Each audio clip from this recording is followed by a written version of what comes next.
Spoštovani, lepo pozdravljeni in dobrodošli v Evangeličanski cerkvi Dobrega pastirja Novo mesto.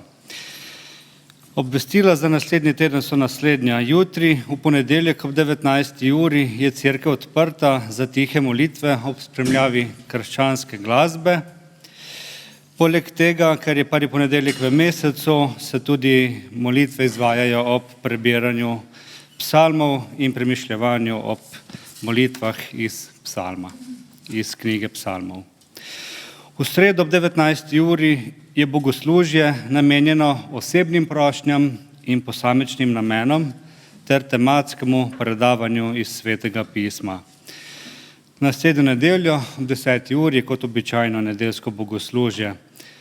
Danes po bogoslužju pa smo vabljeni na druženje ob soku in kavi zunaj pred cerkvijo. Pomoč naša prihaja od Gospoda, ki je ustvaril nebo in zemljo. Biblično vodilo za danes in za naslednji teden je iz pisma Efežanom in pravi: Z milostjo ste namreč odrešeni po veri, in to ni iz vas, ampak je Božji dar. Na današnjo nedeljo se po evangeličanskih cerkvah berejo tudi besede iz psalma 73, ki predstavlja izpoved posameznika, ki najde mir pri Bogu. Tako pravi molitev, s katero se lahko poistovetimo kot cerkev in posamezno. Toda jaz bom vedno s tabo, prijel si me za desno roko, s svojim nasvetom me vodi, potem pa me vzemi v slavo. Koga imam v nebesih?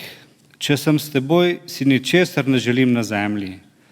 Moje meso in moje srce gresta k koncu, skala mojega srca in moj delež pa je Bog na veke. Zakaj, glej, tisti, ki so daleč od tebe, se bodo pogubili, utišaš vsakega, ki zaradi nezvestobe odpade od tebe. Jaz pa, mi pa, bližina Božja je dobrina. V Gospoda Boga smo postavili svoje zatočišče, da bi pripovedovali o vseh njegovih delih. Amen. Dobro je priti k Bogu z obžalovanjem svojih grehov. Kajti krščanski Bog je zavetnik skesanih ljudi. Zato lahko skupaj v mislih molimo naslednjo molitev. Naš Bog, pred tabo se priklanjamo in pred tebe prinašamo ves svoj nemir in nezadovoljstvo, ki je v nas. Ti nam podarjaš čas in priložnost zaslužiti si vsakdanji kruh in daješ nam sočloveka, s katerim naj živimo. Poučil si nas, da moramo paziti na svoje besede in dejanja, ker z njimi lahko prizadenemo bližnje. Odpusti nam, če smo kaj takšnega storili. Ti poznaš tudi našo vero, našo predanost tebi, pa tudi naše zatajitve. Sedaj vse to obžalujemo in prosimo, usmili se nas. Amen. Sveto pismo nas tolaži z besedami: blagor človeku, ki mu Gospod ne prišteva krivde in v njegovem duhu ni prevare. Zato slava Bogu na višavah in na zemlji mir ljudem, ki so mu po volji. Amen. V nadaljevanju bomo zapeli uvodno pesem, ki odraža naše temeljno zaupanje Bogu: sklenil hoditi sem za Gospodom.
Izvolite sesti, brati in sestre. Nekoč je nek misionar pozval otroke v afriškem plemenu k skupni igri. Koš sadja je postavil k drevesu, otrokom pa rekel: tisti, ki prvi priteče do drevesa, bo dobil vso sladko sadje. Ko je dal znak za začetek igre, so otroci čvrsto zgrabili eden drugega za roko in skupaj stekli do drevesa ter začeli uživati v sladkih sadežih. Misionar je bil presenečen in navdušen nad tem dejanjem. Otroka je vprašal, zakaj so skupaj tekli k drevesu, ko pa bi lahko eden izmed njih dobil vse sadje za sebe. Otroci pa so mu odgovorili: kako je lahko nekdo srečen, če so vsi ostali žalostni? Dragi bratje in sestre, vsi mi smo poklicani k skupnemu cilju, kjer nas čaka nagrada, in to je večno življenje.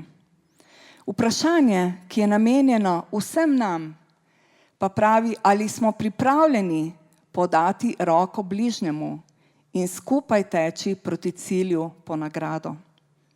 Je naš cilj pridobiti nagrado le za sebe, ali smo jo pripravljeni deliti tudi z drugimi? Vsak izmed nas ima trenutke v življenju, ko nam zmanjka poguma, ko naš korak zastane. Takrat potrebujemo roko bližnjega, ki nam bo pomagala do cilja.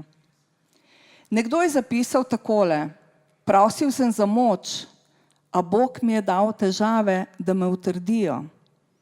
Prosil sem za modrost in Bog mi je dal probleme, da jih rešim. Prosil sem za pogum in Bog mi je dal nevarnost, da jo premagam. Prosil sem za ljubezen in Bog mi je dal ljudi v stiski, da jim pomagam. Nič od tega, kar sem prosil, nisem dobil. Dobil pa sem vse, kar sem potreboval.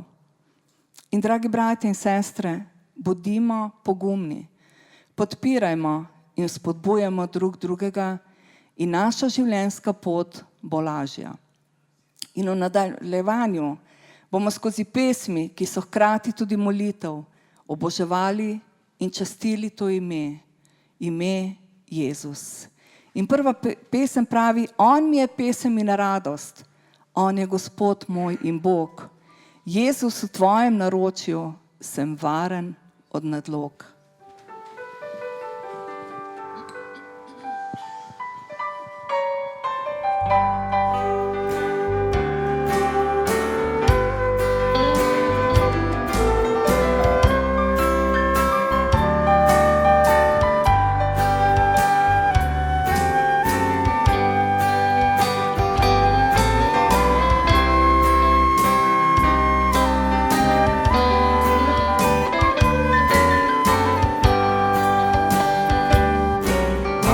Svoje grešno življenje.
ki na Božji desnici sediš, v slavi neba,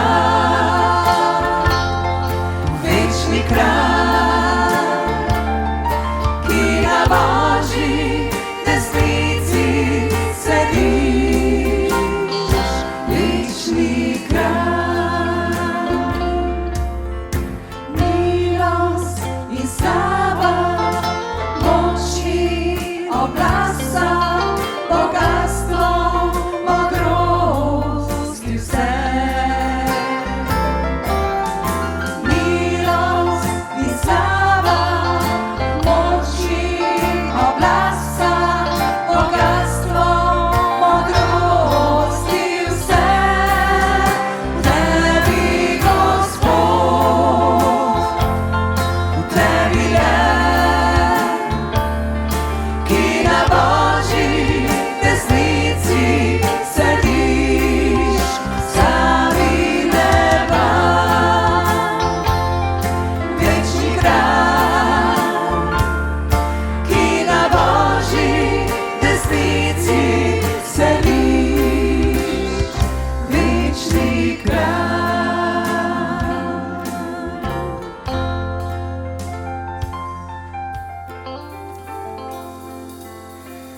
Gospod je moj pastir, nič mi ne manjka. Na zelenih pašnikih mi daje ležišča, k vodam počitka me vodi. Mojo dušo poživlja, vodi me po pravih stezah zaradi svojega imena. Tudi če bi hodil po globeli smrtne sence, se ne bojim hudega, ker si ti z menoj. Tvoja palica in tvoja opora, ti me tolažita. Pred mano pogrinjaš mizo v pričo mojih nasprotnikov, z oljem mi maziliš glavo, moja čaša je prepolna. Le dobrota in milina me bosta spremljali vse dni mojega življenja. Prebival bom v hiši Gospodovi vse dni življenja.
Naše oboževanje bomo zaključili s kolekto in pesmijo Bog, slavim tvoje ime.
Izvolite sesti.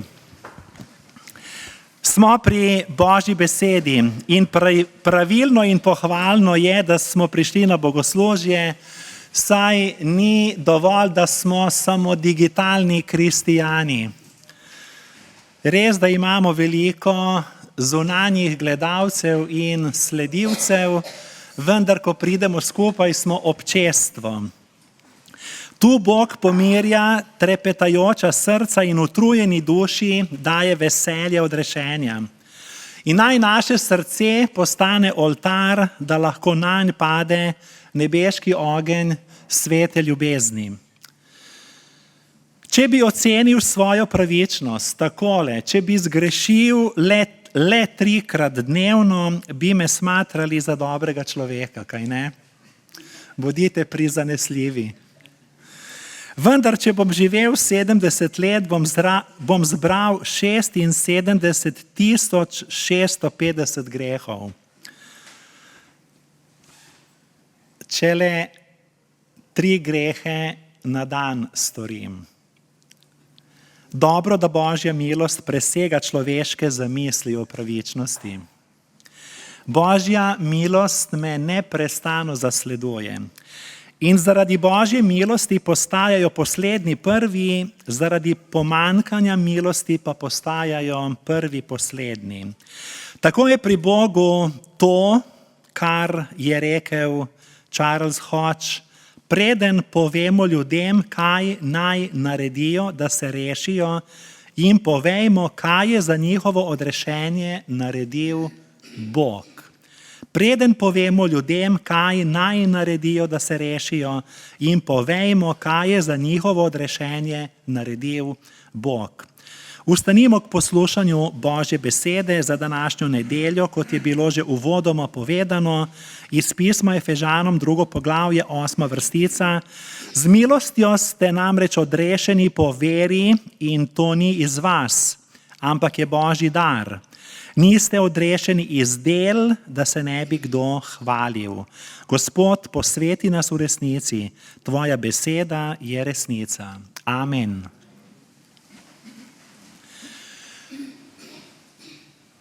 Te dni sem bral o duhovniku, ki je pridigal o ljubezni, zato je ljudi izzval z vprašanjem, ali ima kdo sovražnike. Večina vernikov je z dvigom roke potrdila, da jih ima. Nato je zaprosil, naj dvignejo roko še tisti verniki, ki nimajo sovražnikov. Roko je dvignil samo en vernik. Presenečeni duhovnik ga je povabil naprej in mu rekel, naj pove, kako mu uspeva živeti tako blagoslovljeno življenje in da ga postavi za primer, za vzor. Vsi so napeto pričakovali, kaj bo rekel, a vernik je bil zelo kratek. Rekel je, star sem 99 let in vsi moji sovražniki so že umrli.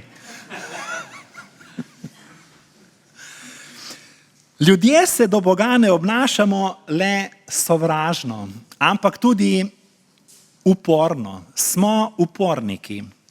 Morali bi odložiti svoje orožje, vendar na to nismo pripravljeni. In dobro, da imamo usmiljenega Boga, ki nam stalno odpušča. Sveto pismo zagotavlja, da je odrešenje brezplačni Božji dar. Na svetu je mnogo ustanov, vendar samo cerkev lahko govori o Božji milosti. Zato se lahko v cerkev zateče kdorkoli. Ni tako brezupnega primera, da mu cerkev ne bi podala roke, dobrodošlice in razumevanja. In to je napisano tudi zunaj na oglasni deski danes na novo. Vzemite si čas, preberite tako lepe, tople, spodbudne besede. Cerkev ne sme nehati govoriti o Božji milosti. V cerkvi smo vsi zaželeni. Odkoderkoli prišli, bodi si iz ostalih dežel, bodi si turisti, bodi si z kateregakoli konca sveta, kajti v cerkvi imamo tudi možnost simultanega prevajanja, kot vidite, iz našega jezika v angleški jezik ali pa v katerikoli drug jezik. Lahko tudi kak afriški, če zna kdo prevajati. Torej v cerkvi smo vsi zaželeni, ljubljeni in sprejeti. Religija govori o peklu, krščanska cerkev pa govori o odrešenju. Včasih nas kdo pokritizira, sploh krščansko cerkev, da smo prestrogi do greha. Ampak strogost do greha nas ne spreminja. Strogost do greha nas ne spreminja. Spreminja nas Božja ljubezen. Spreminja nas Božja milost. V Božji milosti je ta moč in to Božjo milost nam razodeva Sveti Duh. Ne želim, da bi naša cerkev slovela po tem, da smo neprijazni, nemilostni, ampak smo cerkev Božje milosti. Naj povem še eno takšno anekdoto ameriškega pisatelja Twaina, ki je hudomušno opisal poskus. Pravi, da je v kletko zaprl psa in mačko, da bi videl, ali se lahko razumeta. Čez čas sta se drug drugemu prilagodila in se dobro razumela. Nato je dal v kletko še ptico, pujsa in kozo. Tudi oni so se navadili sobivati, vsi so se sprijateljili in se dobro razumeli. Nato ta zgodba ali anekdota zaključi nenavadno. Če jo parafraziram, zveni tako. V kletko sem dal rimokatolika, protestanta in pravoslavca in kmalu ni bilo nikogar več, pobili so se. Torej smo cerkev Božje ljubezni, kjer smo vsi dobrodošli, ne glede na veroizpoved, ne glede na naša prepričanja, ne glede na kakršnekoli orientacije, kajti Božja milost je tista, ki iz nas lahko naredi novega človeka, ne samo boljšega človeka. Alternativna duhovna gibanja vsa čast z vsem spoštovanjem zmorejo narediti boljšega človeka, Kristus pa naredi novega človeka. Milost je značaj Boga. Grešniki smo v rokah milostnega Boga in to pozna samo krščanstvo. Krščanstvo je edinstveno. V sredo smo pri študiju govorili o tem, zakaj je krščanstvo edinstveno. Božja milost deluje drugače od navad sveta. Svet deluje po načelu koristi, zaslug ali pa kakorkoli že vezic, poznanstev in tako naprej. Kdor se uči, dobi dobro oceno, pošteno. Kdor zmaga, dobi nagrado, pošteno. Kdor je uspešen, napreduje, uspešno. In vse te religije sveta torej delujejo po načelu zaslug, razen krščanstvo. Zato v Janezovem evangeliju beremo, postava je bila namreč dana po Mojzesu, milost in resnica pa je prišla po Jezusu Kristusu. In Bog svojega sina ni na svet poslal, da bi svet sodil, ampak da bi se svet po njem rešil.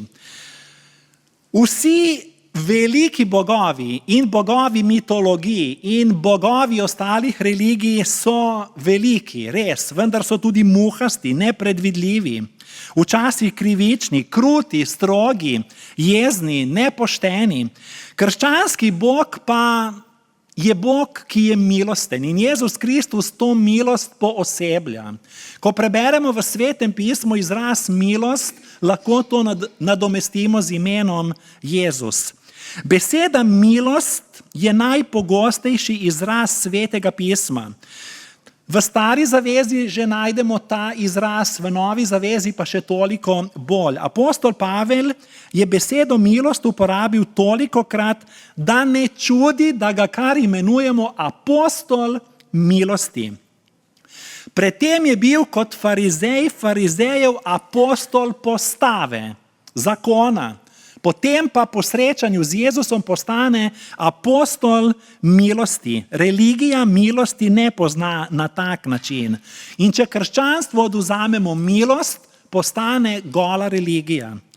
Svetopisemska beseda za milost v izvirnem jeziku pomeni nezaslužena naklonjenost, brezplačni dar, prostovoljno izkazana ljubezen do krivca. Božja milost je Božja ideja, ni naša pogrutavščina. Zapomnimo si, Bog ni religiozen. Bog ni religiozen. Zakaj bi potem mi morali biti religiozni? Torej, religije so človeški domislek. Kadarkoli v Svetem pismu beremo besedo milost, kot sem že rekel, jo lahko nadomestimo z imenom Jezus. Jezus pooseblja milost. Milost je srce evangelija. Protestantski teolog MacDonald je zapisal, svet lahko napravi katerokoli stvar enako dobro ali celo bolje kot cerkev. Človeku ni treba biti kristijan, da lahko gradi hiše za uboge brezdomce, hrani lačne, zdravi bolne, tolaži žalostne, ljubi zavržene, pošteno živi, ne preklinja, odpušča sovražnikom. Svet ne more narediti samo ene stvari, ne more ponuditi Božje milosti. Zato je prav, da smo prišli v Božjo hišo, v cerkev dobrega pastirja. Usmiljenje je Bogu najbolj Božje. Milost je značaj Boga. Večkrat sem že omenil resnično zgodbo o materi, ki je prišla Napoleona prosit, naj pomilosti njenega sina. Cesar in vojskovodja Napoleon je odvrnil, da je njen sin, torej mladenič, dvakrat storil kaznivo dejanje in da si po pravici, prava, torej zakona, zasluži smrt. Mati pa je Napoleonu rekla, to je resničen dogodek, ampak jaz ne prosim za pravico, prosim za milost. Cesar je odvrnil, ampak vaš sin ni vreden milosti in si milosti ne zasluži. Mati je solzami nadaljevala, res je, ampak če bi si pomilostitev zaslužil, potem milost ne bi bila milost. Zato je vse, kar vas prosim, prošnja za milost. Napoleon Bonaparte je obnemel, v zraku je bila napetost. Pričakovali so, kaj bo. Čez čas je izjavil, no, potem takem se bom vašega sina usmilil in mu prizanesel. To je milost.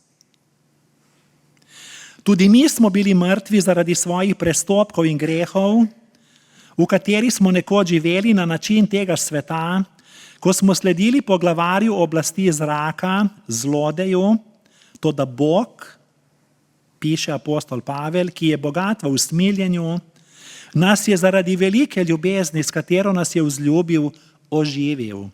Po milosti smo bili namreč odrešeni.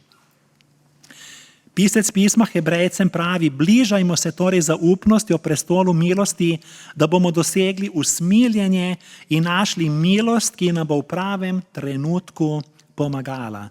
Božji prestol ni sodni prestol, ampak je prestol milosti. Najprej prestol milosti. Bog ravna z nami bolje, kot bi sami s sabo ravnali. Bog ravna z nami bolje, kot si zaslužimo. Da je bilo doseženo popolno zadoščenje Božjemu zakonu in pravičnosti, je Bog kazen, ki si jo mi zaslužimo, prevzel nase in nas tako rešil večne obsodbe. Zato v apostolski veroizpovedi izpovedujemo, da verujemo torej v vstajenje od mrtvih in da verujemo v dar večnega življenja. Ko pridemo v cerkev, hočemo odgovor na eno samo vprašanje. Kaj naj storim, da bom rešen? Odgovor je preprost. Rešeni smo po Božji milosti. In to izvemo v cerkvi. To lahko preberemo samo v Svetem pismu. Ne pri Sokratu, ne pri Kantu, Dostojevskem, Einsteinu ali pa, če hočete, Slavoju Žižku. Bral sem o jezdecu, ki je po noči prečkal zmrznjeno Bodensko jezero, ne da bi se tega zavedal. Ko je prišel na drugo obalo, so mu povedali, kaj bi se lahko zgodilo, če bi led počil. Vsi smo kot prestrašeni jezdec. Mnogokrat ne vemo, kaj je pod našimi nogami. Ko se ozremo nazaj, se vprašamo, bil sem v veliki nevarnosti, v smrtni nevarnosti, ne da bi se zavedal. Pod mano je bilo brezno, a sem čudežno, po Božji milosti, preživel. Sem na varnem, ne da bi karkoli za to naredil. Evangelij je zato dobra novica, vesela novica. To v grščini pomeni dobra, blaga, mila, milozvočna, vesela novica o odrešenju. Zakaj nočemo verjeti, zakaj nočemo sprejeti, zakaj nočemo biti od Boga obdarjeni? Zato, ker nam odrešenje kot plačilo po naših dobrih delih daje razlog za hvalisanje, za tekmovanje drug z drugim, za moraliziranje, za primerjanje z drugim, ker nam daje občutek, da smo mi nekaj storili in da nismo odvisni od Boga. Vidite, zato tako težko sprejmemo milost, vendar milost je nad vsem tem. In ko sprejmem Božjo idejo milosti, potem vse ostalo zgubi veljavo. Tudi primerjanje z drugimi, tudi hvalisanje, tudi tekmovanje, tudi moraliziranje. Kajti nisem odrešen iz del, ampak z milostjo po veri, ki deluje v ljubezni. Z Božjo milostjo se je srečal tudi bivši rimokatoliški menih dr. Martin Luther pred več kot pol tisočletja. Vse je stavil na svoja dobra dela. Zaupal je svoji krščanski religiji. Strogo se je držal pravil svojega avguštinskega reda in verjel je, da si bo nebesa prislužil. Z meniško disciplino in pokoro. Ure in ure je preživel v molitvi, postu, spovedovanju svojih grehov. Nosil je grobo tkano srajco, ki mu je z ostrino rezala kožo do krvi. Tudi bičal se je s težkim bičem, a dušnega počitka ni našel. Živel je v kroničnem obupu in v krivdi, na meji blaznosti, dokler ni v Svetem pismu, v pismu Rimljanom, odkril Božje milosti, to so njegove besede, in spoznal, da ga opravičuje vera v Jezusa Kristusa. Takrat so padle, pravi, z mene verige religioznega krščanstva. In tako kot je apostol Pavel stalno krščanstvo osvobajal od religije, Jezus pa ljudi od judaizma je stopil v akcijo in nastopila je reformacija. Imamo zunaj na Trubarjevi ploščadi tudi to načelo napisano: samo milost, sola gratia ali sola gracia. Z milostjo ste namreč odrešeni po veri in to ni iz vas, ampak je Božji dar. Niste odrešeni iz del, da se ne bi kdo hvalil. Sprašujem se, zakaj se mnogi kristijani spopadajo z globoko ukoreninjenim konceptom semitskega, torej hebrejskega, jeznega, maščevalnega Boga, saj to ni sporočilo Svetega pisma. Celo v Stari zavezi ne. Preroki in vse napovedi v protoevangeliju napovedujejo, da nas Bog ljubi z večno ljubeznijo, da je njegova milost velika, da sega nad oblake. Poglejmo te dve podobi Boga, svetopisemsko in človeško. Za primer lahko vzamemo leto 1741. Takrat je pridigar Jonathan Edwards v posebnem družbenem trenutku zaslovel s pridigo Sinners in the hands of an angry God, grešniki v rokah jeznega Boga. Ta pridiga je postala najbolj znana pridiga v ameriški zgodovini. Še danes jo obravnavajo v šolah, ne kot teološko delo, ampak predvsem zaradi opisnega jezika, kajti ta opisni jezik je tako slikovit, barvit. Grešnika je opisal kot pajka, ki ga Bog drži nad ognjem in je v Božjih očeh 10.000-krat bolj gnusen, kot je v naših očeh gnusna najbolj strupena kača. Si lahko zamislite takšno pridigo? In kot teolog, in kot pridigar, in kot kristijan na vso moč zavračam takšno podobo, tako sfiženo podobo Boga, ker Bog ni uperjen proti nikomur. In zato nikoli ne trgam iz konteksta, iz sobesedila, samo eno besedilo, en tekst in na osnovi tega ne moremo narediti celote. Ljubezen razlikuje krščanstvo od ostalih religij. Torej, ne delim nikakršne simpatije z evangelijem Božjega terorizma. Bog ni terorist. Bog ni terorist. To ni svetopisemsko. Nekateri pridigajo o grešnikih v rokah jeznega Boga, mi pa pridigamo o grešniku v rokah milostnega Boga. Kajti, če Bog ne bi bil tak, ne bi bil nihče odrešen. Nihče, niti en človek. Vsi smo zgrešili, pravi apostol Pavel, in smo zgubili Božjo slavo. Obe sliki je možno črpati iz Svetega pisma, a pravilna je tista, ki upošteva idejo, kontekst, sobesedilo, strokovno razlago celotnega Svetega pisma. Kristijani verujemo, da je Bog ljubezen. Bog je ljubezen in pika. In Jezus je vidna podoba nevidnega Boga. On je pokazal, kakšen je Bog. Bog je tak, kakršnega nam je pokazal Gospod Jezus Kristus. Jezusov Bog ni sadistična pošast, ampak je najboljši oče. Je celo aba, je očka. kajti on je dober in usmiljen tudi do nehvaležnih in hudobnih. Sam Jezus pravi, on daje sonce in dež tako pravičnim kot krivičnim. To je evangelij, to je dobra novica, to pošiljamo v svet prek medijev in z našimi osebnimi pričevanji. Slišal sem zgodbo o dečku, ki se je pognal proti cesarjevi kočiji, a ga je varnostnik zaustavil. Fant, ne smeš iti naprej, ta človek je cesar. Deček mu je odgovoril, zate je cesar, zame je oče. Torej lahko je za nekoga ta Bog grozen Bog, ampak zame je oče. In pri tem vztrajam.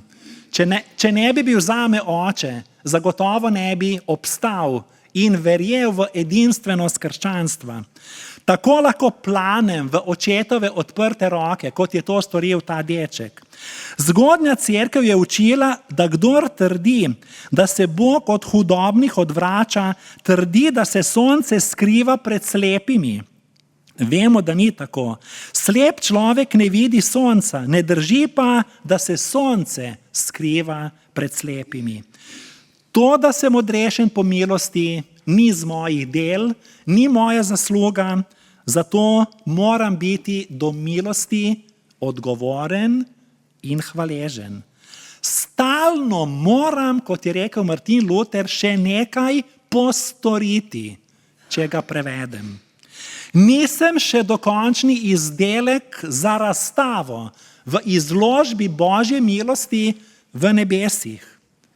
Božja milost bo to iz mene naredila, ker nisem odrešen po delih, niti po tem, da sem, protestant, kajti veroizpovedi ne odrešujejo, ne takšne, ne drugačne, ali pa takšne in drugačne religije. Ampak ta vera, ki je zaupanje v Boga, ta dela ljubezni in to spoštovanje Boga in bližnjega. Ker Bog v bistvu ne potrebuje naših del, potrebujejo jih naši bližnji. Bog ne potrebuje naših dobrih del, potrebujejo jih naši bližnji. Naša dobra dela pa so vidni dokaz našega odrešenja. Njegova stvaritev smo v Kristusu, Jezusu, ustvarjeni, pravi Pavel, za dobra dela. Zanje nas je Bog pripravil, da bi v njih živeli. Torej, odrešenje je, kot je zapisal veliki teolog in reformator Martin Luther, rekel je, da je odrešenje dar, gabe in naloga, Aufgabe. Torej, dar, ampak zdaj tudi moja naloga. Ker sem odrešen, zato delam dobra dela. Ne pa odrešen sem zato, ker delam dobra dela. To pomeni, da moram svoje odrešenje udejanjati, kot pravi Sveto pismo, s strahom in s trepetom. To pa ni tisto, da bi se bal Boga, ampak gre za strahospoštovanje. Ni vsak strah slab. Strah je včasih zelo zdrav. Namreč sodi med primarna čustva, je osnovni mehanizem za preživetje. Strah pred ognjem me obvaruje. Strah pred električnim tokom, pred višino, pred orožjem, pred zvermi. Strah pred bolečino me opozarja. Je moj v bistvu pomočnik, je na moji strani. Tako tudi Božji strah ali pravilno strahospoštovanje mi pomaga to odrešenje udejanjati. Do tako velikega odrešenja ne morem biti ravnodušen, nezavzet, čeprav je brezplačno. Kajti Boga je moje odrešenje stalo vse. Kot pravi Dietrich Bonhoeffer, veliki teolog protestantski, ki je umrl v nacističnem koncentracijskem taborišču. Brezplačne reči cenimo manj kot tiste, ki smo jih morali drago plačati in se za njih žrtvovati. Zato moramo biti Bogu hvaležni za dar odrešenja. In to hvaležnost pokažemo tudi tako, ko pridemo v cerkev, ko prepevamo, ko častimo Boga, ko spoštujemo bližnjega. na spomeniku gospe Ruth Graham, žene svetovno znanega pokojnega evangelista Billija Grahama, ki velja za največjega evangelista vseh časov, piše: konec obdelave. Hvala za vašo potrpežljivost. Torej, pokopali so jo, na spomenik napisali kristjanki: konec obdelave. Hvala vam za vašo potrpežljivost. Vsak dan se spreminjamo v ljubezen, ki je edini razpoznavni znak kristjana. Ljudje me sprašujejo, kdaj bo prišel Kristus, ker so čudni časi. Res so čudni časi. Časi so takšni in drugačni in vedno so bili čudni na nek način, zdaj so morda drugače čudni. Kdaj bo prišel Kristus, vam odgovorim, ne vem. Ne gre za njegov drugi prihod. Vem pa, da Kristus prihaja vsakič, ko mi prihajamo drug drugemu. Vsakič, ko drug drugemu odpustimo, ko si pogledamo v oči, ko drug drugega spodbudimo, potolažimo, razumemo, takrat prihaja Kristus. Kajti, če to tu zamudim, bom zagotovo zamudil tudi tisti Kristusov prihod. Pa bodi si v živo ali pa z vstajenjem od mrtvih. Kajti Boga ljubim toliko, kolikor ljubim druge. Boga ljubim takrat, ko ljubim druge.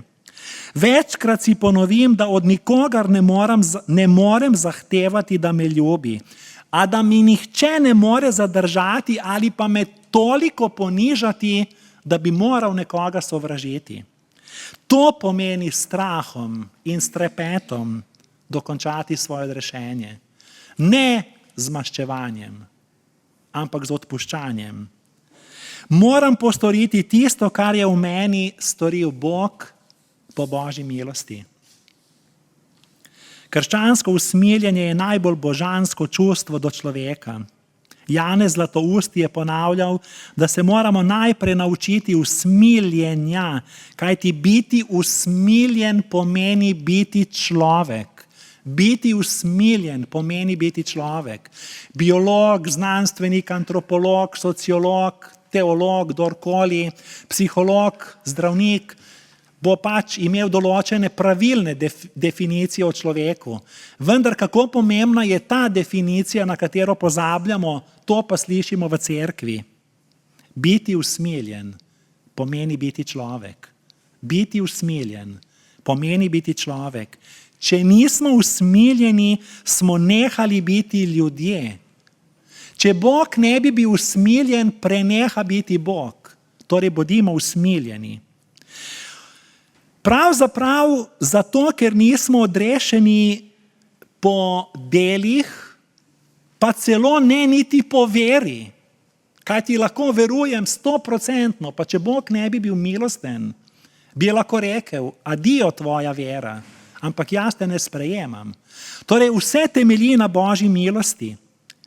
In ker je vera brez del mrtva, in za odrešenje potrebujem vero, seveda, ki deluje v ljubezni, vsemu temu pa je osnova Božja milost, bom sojen takrat, tisti zadnji dan, ko bom stal pred Bogom, drugače, kot si predstavljam. Sodili me bodo običajni dogodki vsakdanjega življenja. Ne modrost, ne izobrazba, ne bogastvo, ne materialno stanje, ne politična moč, ne denar, ne lepota, ne znanje. Te stvari nimajo vpliva na sodni dan. Vpliv pa ima krožnik hrane za lačnega, sočutje do trpečega, objem starčka, obisk osamljenega, jokanje žalostnim, nasmeh otroku, spodbuda obupanemu. Ali ni Jezus rekel, ko je razložil, kako bo na sodni dan, takrat, ko ste to storili enemu najmanjših, ste to storili meni. Bil sem v ječi, bil sem bolan, bil sem lačen, bil sem nag, bil sem begunec. Izstopimo iz svoje krščanske škatle in živimo tudi za druge. Usmiljenje je ljubeča dobrota. Brez Boga ni prihodnosti. Reševati probleme brez Boga je gola domišljavost. In končujem z resničnim dogodkom, ki sem ga ta teden prebral. Reševati probleme brez Boga je gola domišljavost.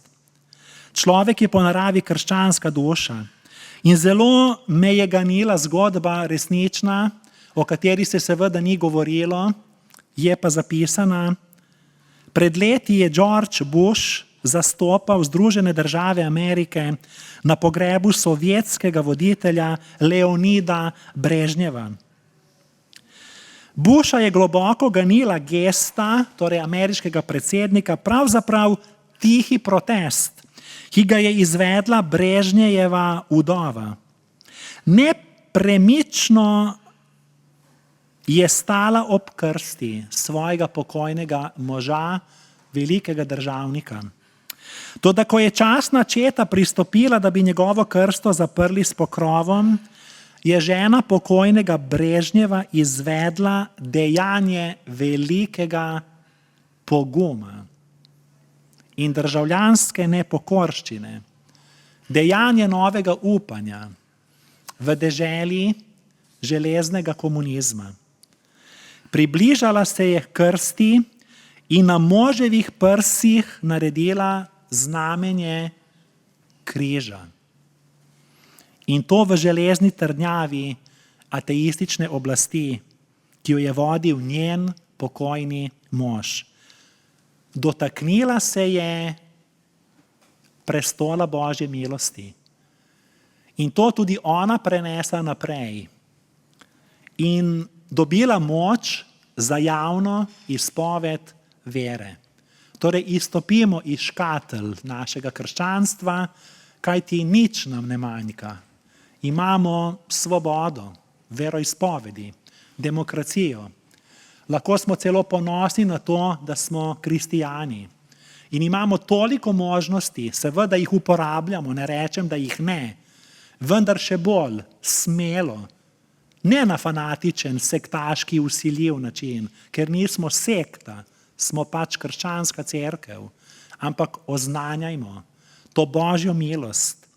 Bog razume besede, ki jih ne moremo izreči, občutke, ki nas ubijajo in bolečine, ki jih ljudje ne razumejo. Bog ne sodi, Bog posluša in razume, Bog ne kaže s prstom na nikogar, ampak to laži. Bog ostane z nami, ko vsi odidejo, ko nas vsi zapustijo. Ljudje nas imajo radi, ko imajo od nas korist, ko smo veseli in zabavni, ko pa smo žalostni in potrti, pa se nas izogibajo. To, da Bog nas ima vedno rad. Bog ne le, da je rešitelj naših težav, on je rešitev. Vabim k molitvi. Gospod Jezus Kristus, predolgo sem živel brez tebe. Priznam, da sem grešnik in da se sam ne morem rešiti. Ne bom več zapiral vrat pred tabo, ko slišim, kako trkaš na vrata mojega srca. Hvala ti, da si prišel na zemljo. Verujem, da si Božji sin, ki je na križu umrl namesto mene, prevzel moje grehe in tretji dan slavno vstal od mrtvih. Hvaležen sem za dar tvoje milosti, odrešenja in večnega življenja. Verujem, da so tvoje besede resnica. Verujem, da si moj edini odrešenik in Gospod, zato sem ti pripravljen povsem zaupati in ti slediti. Pomagaj mi, da bom rasel v veri, bral Sveto pismo, obiskoval cerkev, molil in drugim povedal, kaj si storil v mojem življenju. Amen. Pesem pravi, v mojem srcu pesem zdaj doni. Bomo vstali. Pa kako ne bi v našem srcu donela pesem, če smo vendar odrešeni po milosti.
Lahko rečemo amen.